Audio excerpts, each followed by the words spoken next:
Hello Dragon Wisps, welcome to today's video. Today we're going to be reading chapter 8 of New Moon. A bit of a recap so far. Bella had a birthday, Bella bled, Jasper went crazy, Edward left, Bella laid in bed for months crying, Bella had nightmares, she screamed, Bella went to the movies, got scared, went for a walk, did something extremely dumb, heard Edward's voice, bought a pair of bikes, went to Jacob to get them fixed. Now they're fixed, and that's about where we are right now.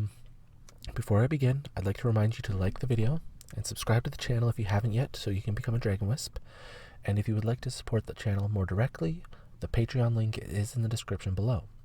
There's also a Discord channel. If you would like to join it, feel free to comment and I will put up a link. Alright, so without further ado, sit back, relax, and enjoy Chapter 8 of New Moon.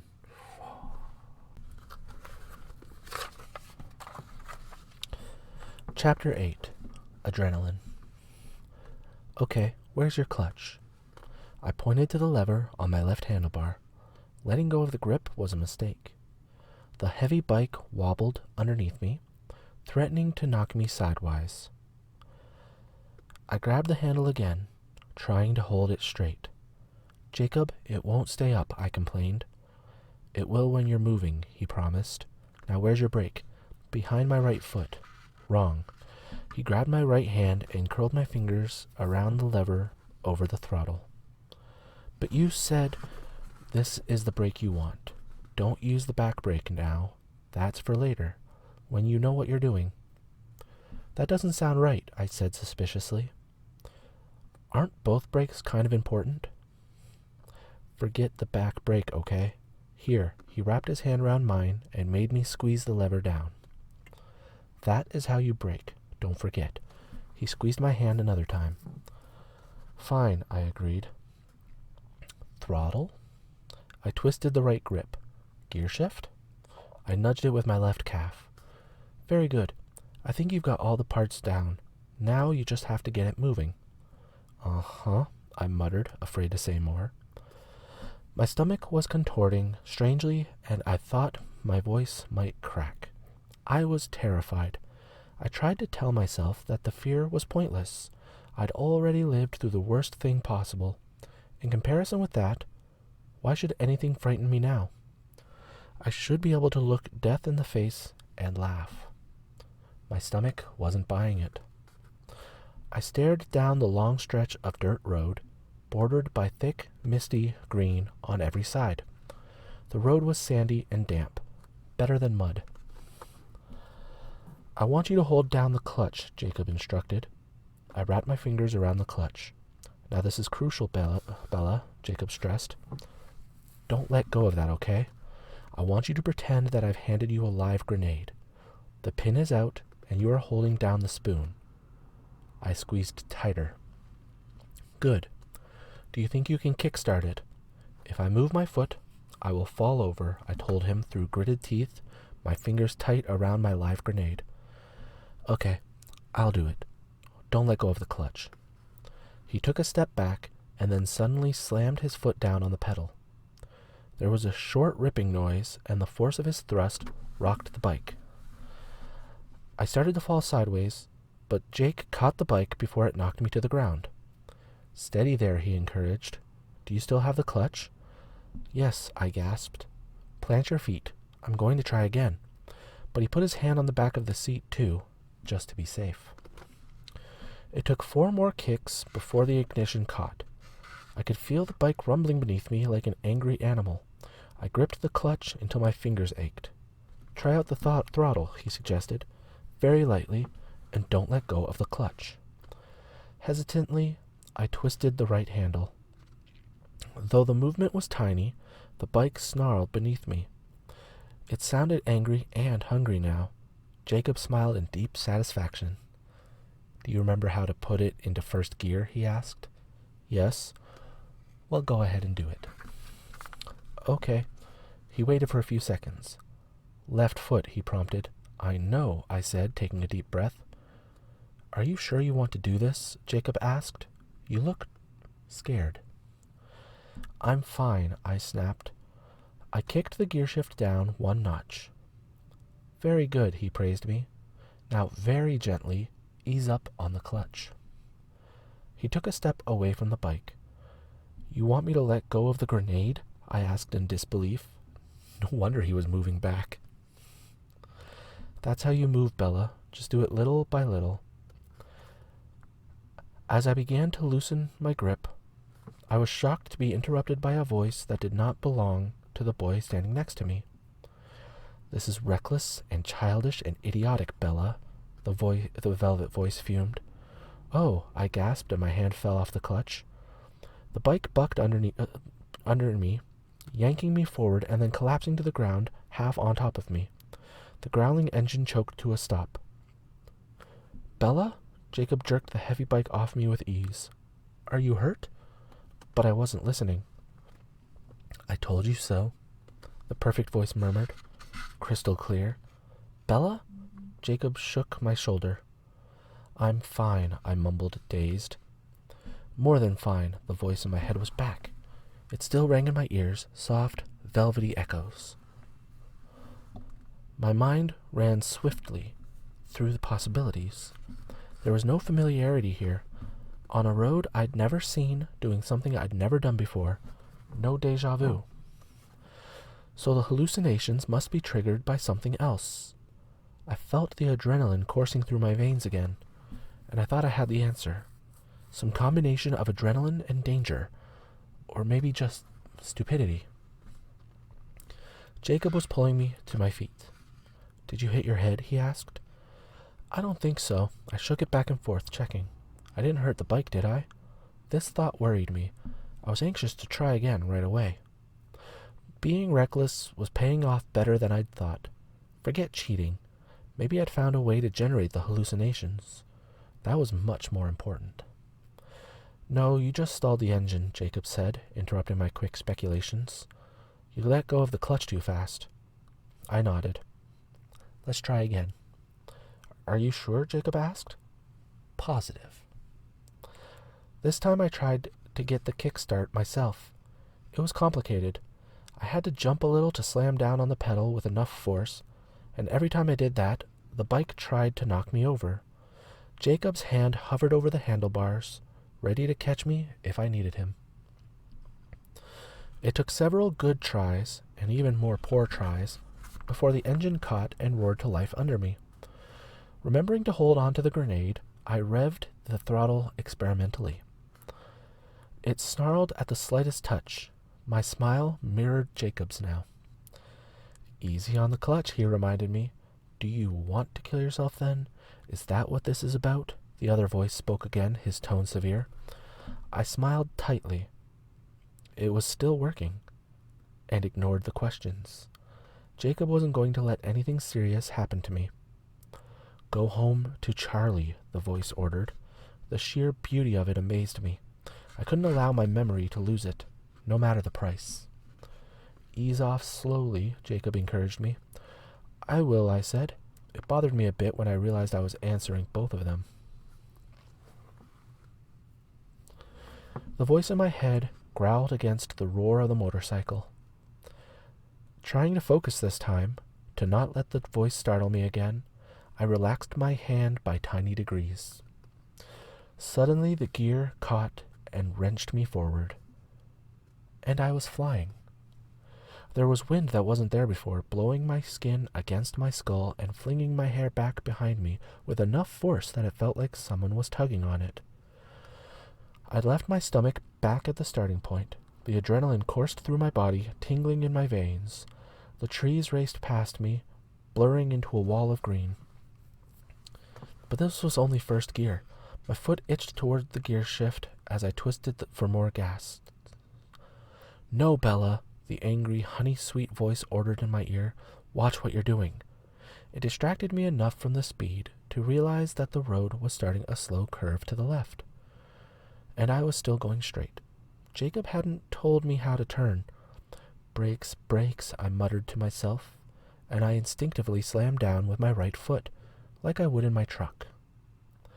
The bike was suddenly unstable underneath me, shivering first to one side and then the other. It was dragging me toward the green wall, and I was going too fast. I tried to turn the handlebar the other direction, and the sudden shift of my weight pushed the bike toward the ground, still spinning toward the trees. The motorcycle landed on top of me again, roaring loudly, pulling me across the wet sand until it hit something stationary. I couldn't see. My face was mashed into the moss. I tried to lift my head, but there was something in the way. I was dizzy and confused. It sounded like there were three things snarling: the bike over me, the voice in my head, and something else. "Bella!" Jacob yelled, and I heard the roar of the other bike cut off. The motorcycle no longer pinned me to the ground, and I rolled over to breathe. All the growling went silent. "Wow," I murmured. I was thrilled. This had to be it. The recipe for a hallucination: adrenaline plus danger plus stupidity. Something close to that, anyway. "Bella!" Jacob was crouching over me anxiously. "Bella, are you alive?" "I'm great," I enthused. I flexed my arms and legs. Everything seemed to be working correctly. "Let's do it again." "I don't think so." Jacob still sounded worried. "I think I'd better drive you to the hospital first." "I'm fine." Bella, you've got a huge cut on your forehead and it's gushing blood," he informed me. I clapped my hand over my head. Sure enough, it was wet and sticky. I could smell nothing but the damp moss on my face, and that held off the nausea. "Oh, I'm so sorry, Jacob." I pushed hard against the gash, as if I could force the blood back inside my head. "Why are you apologizing for bleeding?" he wondered as he wrapped a long arm around my waist and pulled me to my feet. "Let's go. I'll drive." He held out his hand for the keys. "What about the bikes?" I asked, handing them over. He thought for a second. "Wait here. And take this." He pulled off his t-shirt, already spotted with blood, and threw it to me. I wadded it up and held it tightly to my forehead. I was starting to smell the blood. I breathed deeply through my mouth and tried to concentrate on something else. Jacob jumped on the black motorcycle, kicked it into a start in one try, and raced back down the road, spraying sand and pebbles behind him. He looked athletic and professional as he leaned over the handlebars, head low, face forward, his shiny hair whipping against the russet skin of his back. My eyes narrowed enviously. I was sure I hadn't looked like that on my motorcycle. I was surprised at how far I'd gone. I could barely see Jacob in the distance when he finally got to the truck. He threw the bike into the bed and sprinted to the driver's side. I really didn't feel bad at all as he coaxed my truck to a deafening roar in his hurry to get back to me. My head stung a little, and my stomach was uneasy, but the cut wasn't serious. Head wounds just bled more than most. His urgency wasn't necessary. Jacob left the truck running as he raced back to me, wrapping his arm around my waist again. "Okay, let's get you in the truck." "I'm honestly fine," I assured him as he helped me in. "Don't get worked up. It's just a little blood." "Just a lot of blood," I heard him mutter as he went back for my bike. "Now let's think about this for a second," I began when he got back in. "If you take me to the ER like this, Charlie is sure to hear about it." I glanced down at the sand and dirt caked into my jeans. "Bella, I think you need stitches. I'm not going to let you bleed to death." "I won't," I promised. "Let's just take the bikes back first, and then we'll stop at my house so I can dispose of the evidence before we go to the hospital." "What about Charlie?" "He said he had to work today." "Are you really sure?" "Trust me, I'm an easy bleeder. It's not nearly as dire as it looks." Jacob wasn't happy. His full mouth turned down in an uncharacteristic frown. But he didn't want to get me in trouble. I stared out the window, holding his ruined shirt to my head, while he drove me to Forks. The motorcycle was better than I'd dreamed. It had served its original purpose. I'd cheated, broken my promise. I'd been needlessly reckless. I felt a little less pathetic now that the promises had been broken on both sides. And then to discover the key to the hallucinations? At least, I hoped I had. I was going to test this theory as soon as possible. Maybe they'd get through with me quickly in the ER, and I could try again tonight. Racing down the road like that had been amazing. The feel of the wind in my face, the speed, and the freedom. It reminded me of a past life. Flying through the thick forest without a road, piggyback while he ran. I stopped thinking right there, letting the memory break off in the sudden agony. I flinched. "You still okay?" Jacob checked. "Yeah," I tried to sound as convincing as before. "By the way," he added, "I'm going to disconnect your foot brake tonight." At home, I went to look at myself in the mirror first thing. It was pretty gruesome. Blood was drying in thick streaks across my cheek and neck, matting in my muddy hair. I examined myself clinically, pretending the blood was paint so it wouldn't upset my stomach. I breathed through my mouth and was fine. I washed up as well as I could. Then I hid my dirty, bloody clothes in the bottom of my laundry basket.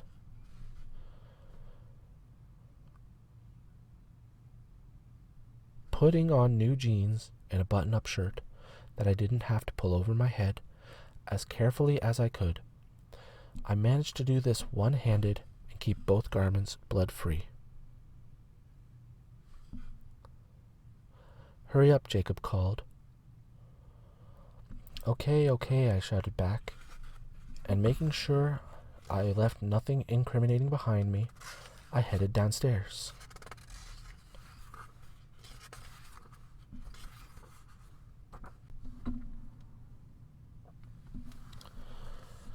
"How do I look?" I asked him.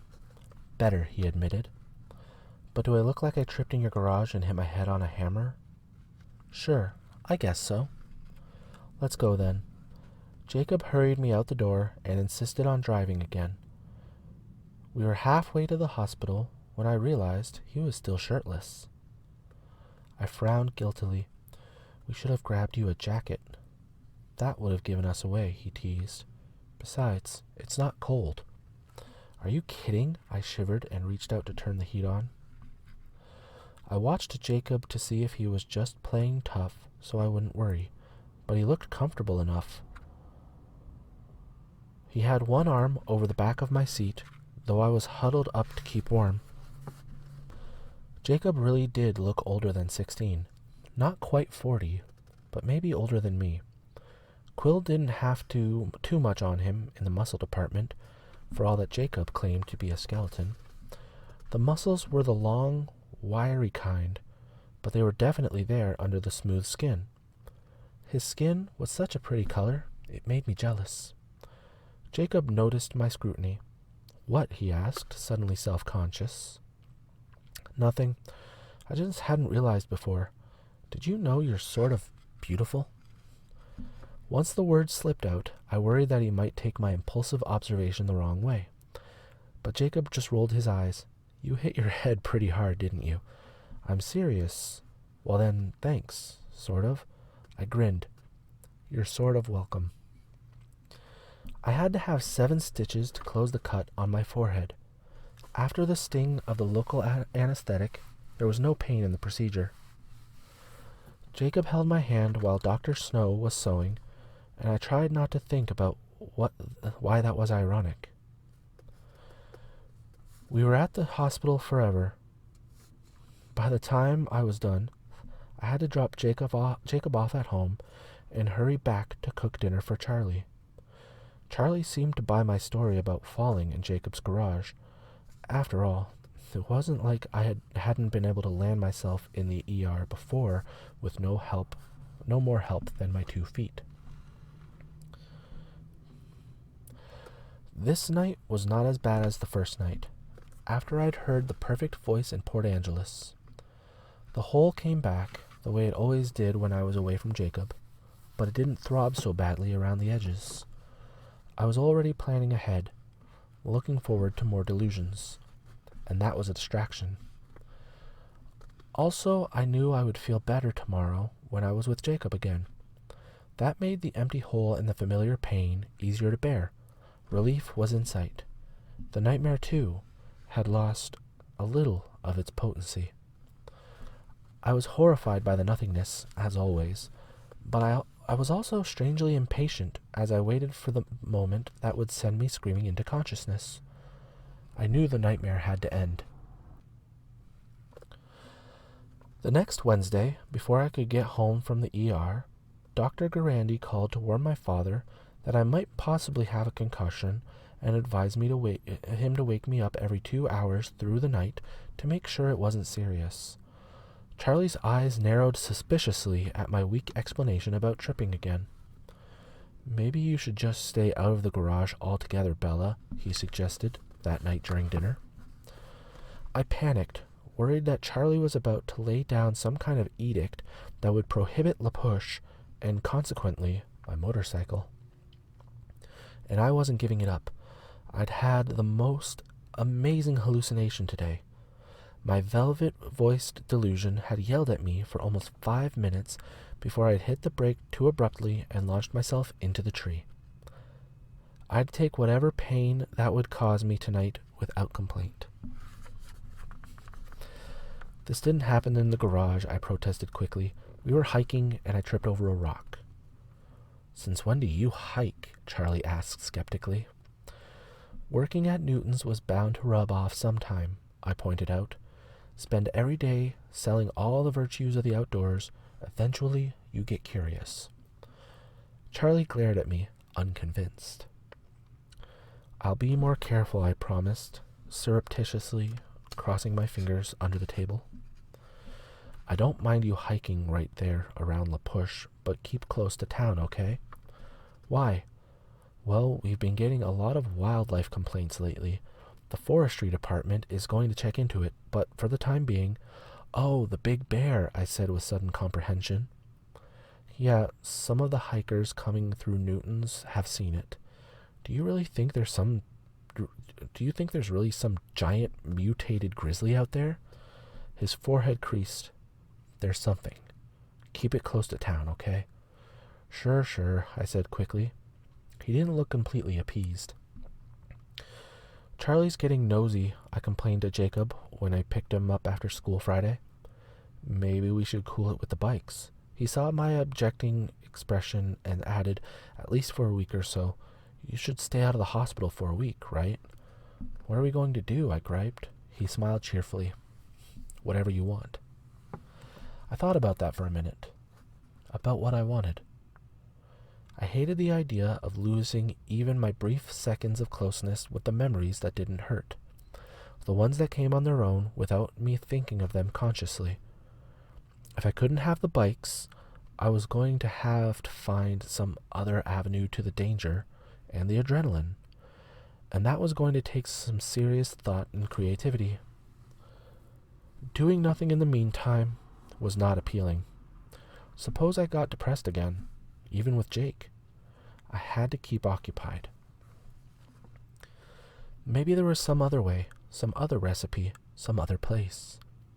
The house had been a mistake, certainly, but his presence must be stamped somewhere other than inside me.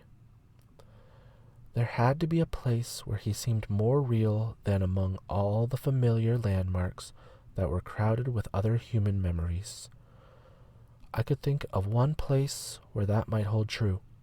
One place that would always belong to him and no one else. A magic place, full of light. The beautiful meadow I'd seen only once in my life, lit by sunlight and the sparkle of his skin. This idea had a huge potential for backfiring. It might be dangerously painful. My chest ached with emptiness, even to think of it. It was hard to hold myself upright, to not give myself away, but surely, there of all places, I could hear his voice. and I'd already told Charlie I was hiking. "What are you thinking about so hard?" Jacob asked. "Well," I began slowly, "I found this place in the forest once. I came across it when I was, hiking. A little meadow, the most beautiful place. I don't know if I could track it down again on my own. It would definitely take a few tries. We could use a compass and a grid pattern," Jacob said with confident helpfulness. "Do you know where you started from?" "Yes, just below the trailhead where the 110 ends. I was going mostly south, I think." "Cool, we'll find it."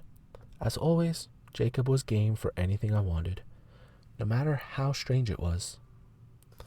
So, Saturday afternoon, I tied on my new hiking boots, purchased that morning using my 20% off employee discount for the first time. 20%, nice. Grabbed my new topographical map of the Olympic Peninsula and drove to La Push. We didn't get started immediately. First, Jacob sprawled across the living room floor, taking up the whole room, and for a full 20 minutes drew a complicated web across the key section of the map while I perched on a kitchen chair and talked to Billy. Billy didn't seem at all concerned about our proposed hiking trip. I was surprised that Jacob had told him where we were going, given the fuss people were making about the bear sightings. I wanted to ask Billy not to say anything about this to Charlie, but I was afraid that making the request would cause the opposite effect. "Maybe we'll see the super bear," Jacob joked, eyes on his design. I glanced at Billy swiftly, fearing a Charlie-style reaction. But Billy just laughed at his son. "Maybe you should take a jar of honey, just in case." Jake chuckled. "Hope your new boots are fast, Bella. One little jar isn't going to keep a hungry bear occupied for long." "I only have to be faster than you." "Good luck with that," Jacob said, rolling his eyes as he refolded the map. "Let's go." "Have fun," Billy rumbled, wheeling himself toward the refrigerator. Charlie was not a hard person to live with, but it looked to me like Jacob had it even easier than I did. I drove to the very end of the dirt road, stopping near the sign that marked the beginning of the trailhead. It had been a long time since I'd been here, and my stomach reacted nervously. This might be a very bad thing, but it would be worth it if I got to hear him. I got out and looked at the dense wall of green. "I went this way," I murmured, pointing straight ahead. Jake muttered. "What?" He looked at the direction I'd pointed, then at the clearly marked trail, and back. "I would have figured you for a trail kind of girl. Not me," I smiled bleakly. "I'm a rebel." He laughed and then pulled out our map. "Give me a second." He held the compass in a skilled way, twisting the map around till it angled the way he wanted. "Okay, first line on the grid. Let's do it." I could tell that I was slowing Jacob up, but he didn't complain. I tried not to dwell on my last trip through this part of the forest with a very different companion. Normal memories were still dangerous. If I let myself slip up, I'd end up with my arms clutching my chest to hold it together, gasping for air. And how would I explain that to Jacob? It wasn't as hard as I would have thought to keep focused on the present. The forest looked a lot like any other part of the peninsula, and Jacob set a vastly different mood. He whistled cheerfully an unfamiliar tune, swinging his arms and moving easily through the rough undergrowth. The shadows didn't seem as dark as usual, not with my personal son along. Jacob checked the compass every few minutes, keeping us in a straight line with one of the radiating spokes of his grid. He really looked like he knew what he was doing. I was going to compliment him, but I caught myself. No doubt he'd add another few years to his inflated age. My mind wandered as I walked, and I grew curious. I hadn't forgotten the conversation we'd had by the sea cliffs. I'd been waiting for him to bring it up again, but it didn't look like it was going to happen. "Hey, Jake," I asked hesitantly. "Yeah?" "How are things with Embry? Is he back to normal yet?" Jacob was silent for a minute, still moving forward with long paces. When he was about 10 feet ahead, he stopped to wait for me. "No, he's not back to normal," Jacob said when I reached him, his mouth pulling down at the corners. "He didn't start walking again." I immediately regretted bringing it up. "Still with Sam?" "Yup." He put his arm around my shoulder, and he looked so troubled that I didn't playfully shake it off, as I might have otherwise. "Are they still looking at you funny?" I half whispered. Jacob stared through the trees. "Sometimes." "And Billy?" "As helpful as ever," he said in a sour, angry voice that disturbed me. "Our couch is always open," I offered. He laughed, breaking out of the unnatural gloom. "But think of the position that would put Charlie in when Billy calls the police to report my kidnapping." I laughed too, glad to have Jacob back to normal. We stopped when Jacob said we'd gone 6 miles, cut west for a short time, and headed back along another line of his grid. Everything looked exactly the same as the way in, and I had a feeling that my silly quest was pretty much doomed. I admitted as much when it started to get darker, the sunless day fading through toward a starless night. But Jacob was more confident. "As long as you're sure we're starting from the right place," he glanced down at me. "Yes, I'm sure." "Then we'll find it," he promised, grabbing my hand and pulling me through a mass of ferns. On the other side was the truck. He gestured toward it proudly. "Trust me." "You're good," I admitted. "Next time we bring flashlights, though. We'll save hikings for Sundays from now on." "I didn't know you were that slow." I yanked my hand back and stomped around to the driver's side while he chuckled at my reaction. "So you up for another try tomorrow?" he asked, sliding into the passenger seat. "Sure, unless you want to go without me so I don't tie you down to my gimpy pace." "I'll survive," he assured me. "If we're hiking again, though, you might want to pick up some moleskin. I bet you can feel those new boots right now." "A little," I confessed. It felt like I had more blisters than I had space to fit them. "I hope we see the bear tomorrow. I'm sort of disappointed about that." "Yeah, me too," I agreed sarcastically. "Maybe we'll get lucky tomorrow and something will eat us. Bears don't want to eat people. We don't taste that good." He grinned at me in the dark cab. "Of course, you might be an exception. I bet you'd taste good." "Thanks so much," I said, looking away. He wasn't the first person to tell me that. Thank you for joining me for Chapter 8 of New Moon. Hopefully I can find some more time in the near future to continue through Chapter 9, Chapter 10. How many chapters are there? Lots. Okay. Anyway, I hope you enjoyed it. Things are starting to move ahead again. Obviously, Bella has hallucinated more, as she's putting it. Jacob is very happy-go-lucky at this time, which I find great because, he's definitely got more of a personality in the book. In the movie, he was mostly like lovesick, whiny and stuff. But anyway, I digress. I hope you join me next time too. Feel free to comment below other things you would like to see, other books you'd like read. Once I'm done with the Twilight series, I plan to do the Hobbit and the Lord of the Rings, and I'd like to do the Harry Potter series, as well as the Song of Fire and Ice, and so on. But like I said, feel free to comment other books you'd like read. But anyway, without further ado, we're gonna move along. Right about now, you should be getting in this corner, the subscribe button for the channel. This one should be the latest video on the channel. Down here will be the latest or a video recommended for you by YouTube, and over here will be the playlist of New Moon, because there's enough chapters now. So anyway, thank you again for joining me, and as always, have a peaceful day. Bye.